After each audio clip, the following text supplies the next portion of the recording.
Hello students, Dr. Bapuji Sawanke Institute of Engineering and Technology Kolhapur welcomes you to e-learning platform. This is Science and Humanities Department. Today we are going to complete with our practical number 8. The title of this practical is Explain various non-verbal codes with examples. It means here we are going to focus on various non-verbal codes along with their concerned examples. Let us go forward and look at what are the various non-verbal codes which are used while communicating with each other. Now let us look at this slide. This slide provides you with 4 aspects of non-verbal communication along with the 3 non-verbal codes. Let us look at what are they. First of all, let us look at the first point, what it is. Non-verbal communication uses 4 aspects. What are they? Let us look at one by one. First is visual non-verbal communication. What does it mean? Visual non-verbal communication means the things which we can see and the things which are expressed with various non-verbal codes. Then the second one, auditory non-verbal communication. Auditory, the things which we can listen to. These things are included in this particular aspect. Then the third one, aspects of body language. We have earlier again we have focused on various aspects of body language. These aspects of body language are included over here. Then the fourth one is silence. Most of the times we do communicate a lot of messages with the help of silence only. We don't speak, still we do convey a lot of messages. That is what included in the fourth point. So these are the 4 aspects of non-verbal communication. Let us look at the second point. What does it indicate? The following are the major non-verbal codes. So here we are going to focus on these 3 non-verbal codes which are used while communicating with each other. The first one is A, proxemics. What does it mean? We are going to learn in detail in the next upcoming slide. Then the second one, B, chronemics. Chronemics, what does it mean? That is again will be explained in detail in the upcoming slides. Then the third one, C, artifacts. What does it mean? It is again will be explained in the next upcoming slides. So these are the 4 aspects and 3 non-verbal codes which we generally use when we are communicating either verbally or non-verbally. Let us go forward and look at the 3 non-verbal codes in detail along with their concerned examples. This particular slide provides you with the first non-verbal code which is titled as proxemics. Now let us look at the explanation given over here. First point, each person needs comfort zone around himself or herself.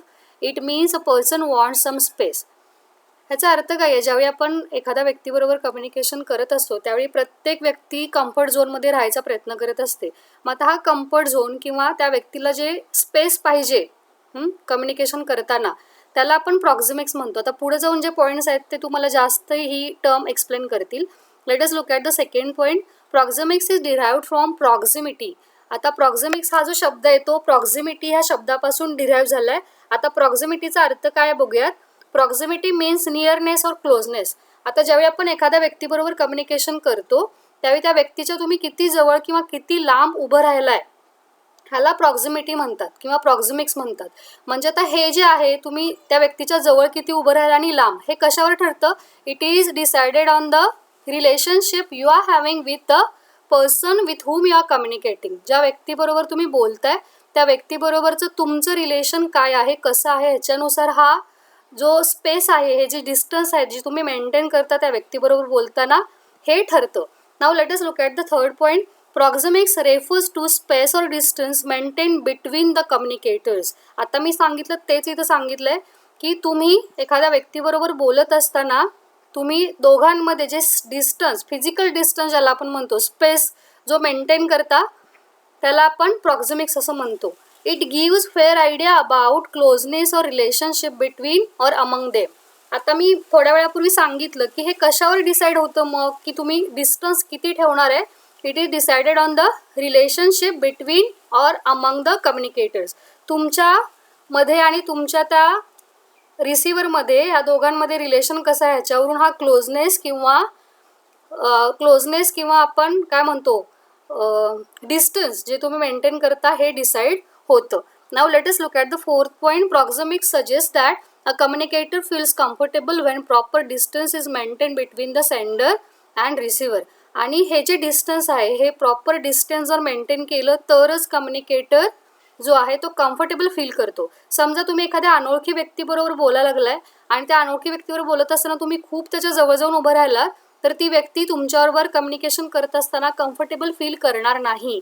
So for that you should maintain proper distance with the communicator and it will be decided on the relationship you are having with your partner or communicator. लक्षात आलं. आता आपण पुढच्या स्लाइडमध्ये दुसरा point बघणार आहे. ह्याचे अजून 2 पॉईंट्स राहिलेत, ते झाल्यानंतर आपण क्रॉनेमिक्सकडे वळणार आहे. Let us go forward and look at the 2 examples which are given about प्रॉक्झिमिक्स.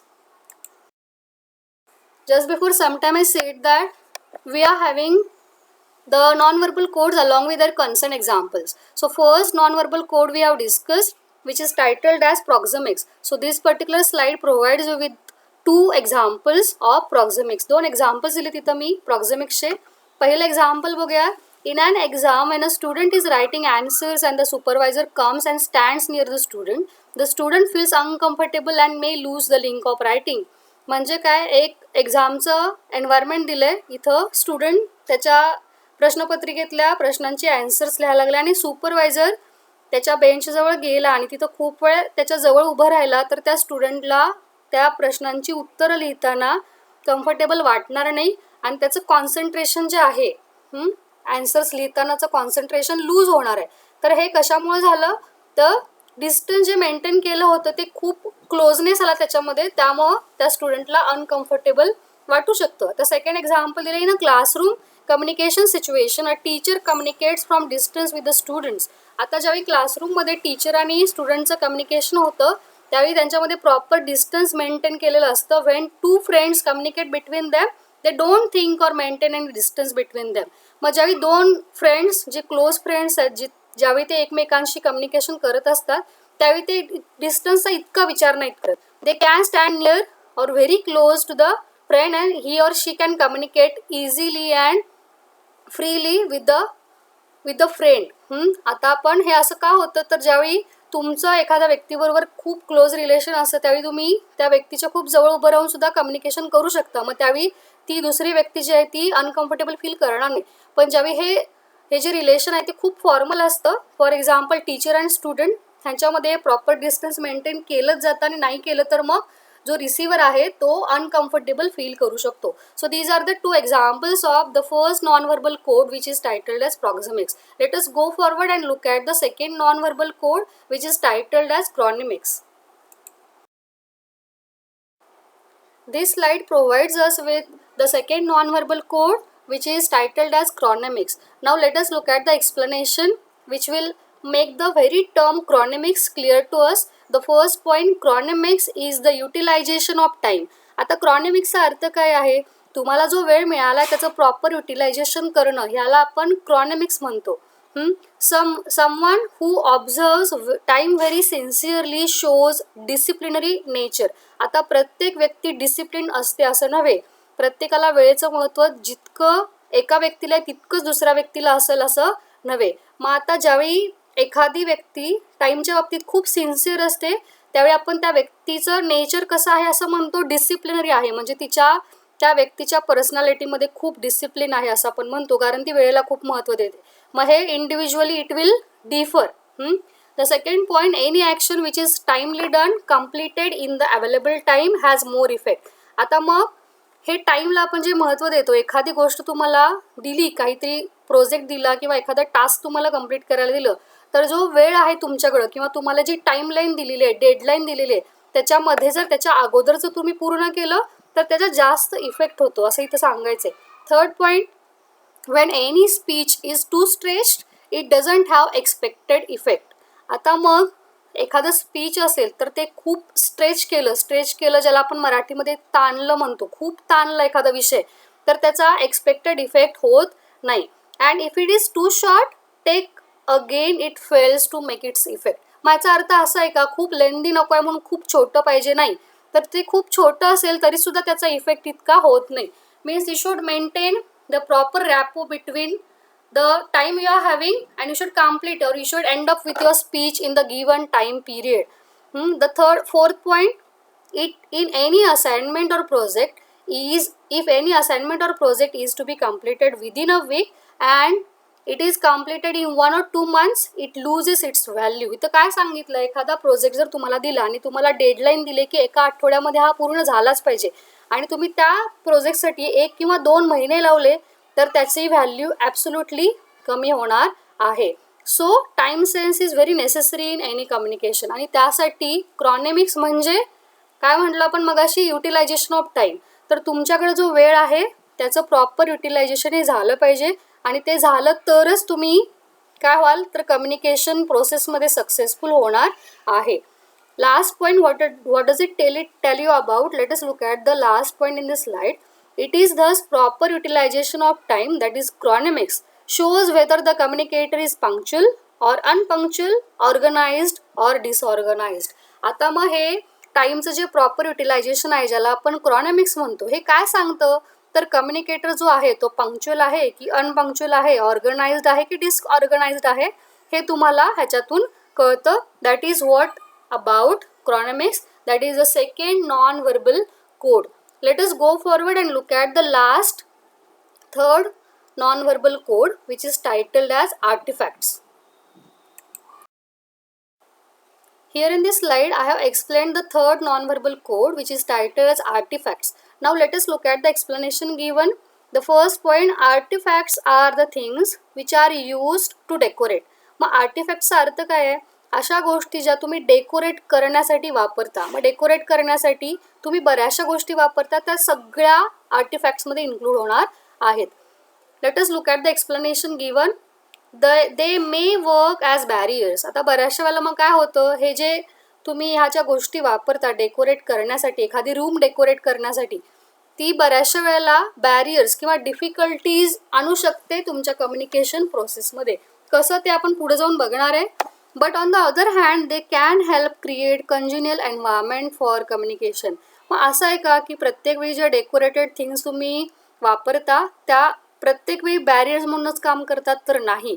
बऱ्याचशा वेळेला अशा गोष्टी ज्या आहेत ज्या तुम्ही डेकोरेशन करण्यासाठी वापरता त्या तुमच्या कम्युनिकेशनचं एन्व्हायरमेंट चांगलं किंवा हेल्दी बनवण्यासाठी सुद्धा प्रयत्न करतात.